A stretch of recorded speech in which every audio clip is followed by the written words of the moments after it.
Hi friends, queen of குக்கிங்லேருந்து இப்போ நம்ம வந்து வெத்தலை பாயாசம் செய்ய போகிறோம். எப்படி செய்யுதுன்னு பார்க்கலாம் வாங்க. அதுக்கு தேவையான பொருட்கள் வந்து லிட்டர் பாலை வந்து சுண்டாக காய்ச்சிக்கணும். சர்க்கரை போட்டிருக்கேன், பால் கொதிக்கட்டும். இப்போ வெத்தலை பாயாசத்துக்கு வந்து வெத்தலையை வந்து 5 வெத்தலை எடுத்துருக்கேங்க. கழுவி வச்சுருக்கேன் வெத்தலையை. பாதாம் ஒரு 5, முந்திரி 5 எடுத்திருக்கேன், பிஸ்தா ஒரு 5 எடுத்திருக்கேன். இது வந்து பாதாம் பீஸுன்னு ஊற வச்சது.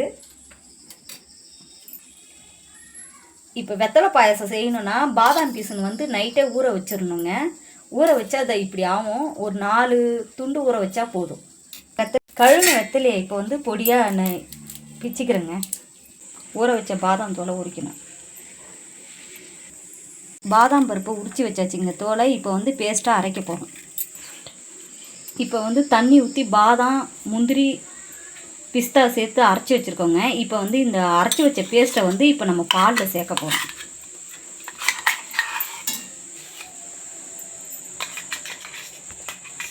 பாலில் வந்து இந்த பேஸ்ட்டை சேர்த்தாச்சுங்க.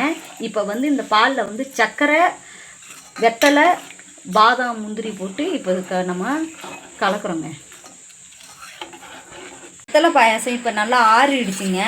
ஆறினதுக்கப்புறம் தான் நம்ம பாதாம் பீஸுன்னு சேர்க்கணும். இல்லைன்னா வெத்தலை பாயாசம் வந்து திரி ஆகிடுங்க. இப்போ பாதாம் பீஸுன்னு சேர்க்க போகிறோம்.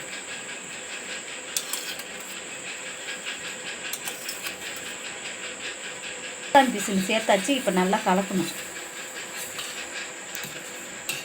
இப்போ நான் கலந்ததுக்கப்புறம் இப்போ இதில் வந்து பாதாம், பிஸ்தா, முந்திரி, நட்ஸு பொடியாக நறுக்கி வச்சுருக்கோம். இப்போ இதில் வந்து சேர்க்க போகிறோம். வெத்தலை பாயாசத்தில் சேர்க்க போகிறோம். பாதாம் பீஸுன்னு எதுக்கு சேர்க்குறோன்னா, ஹீட்டான உடம்புக்கு வந்து பாதாம் பீஸுன்னு சேர்த்தா உடம்பு நல்லா குளிர்ச்சியாக இருக்குங்க. அதுக்காக தான் பாதாம் பீஸுன்னு சேர்க்குறது. இப்போ வந்து வெத்தலை பாயாசம் ரெடி ஆகிடுச்சு.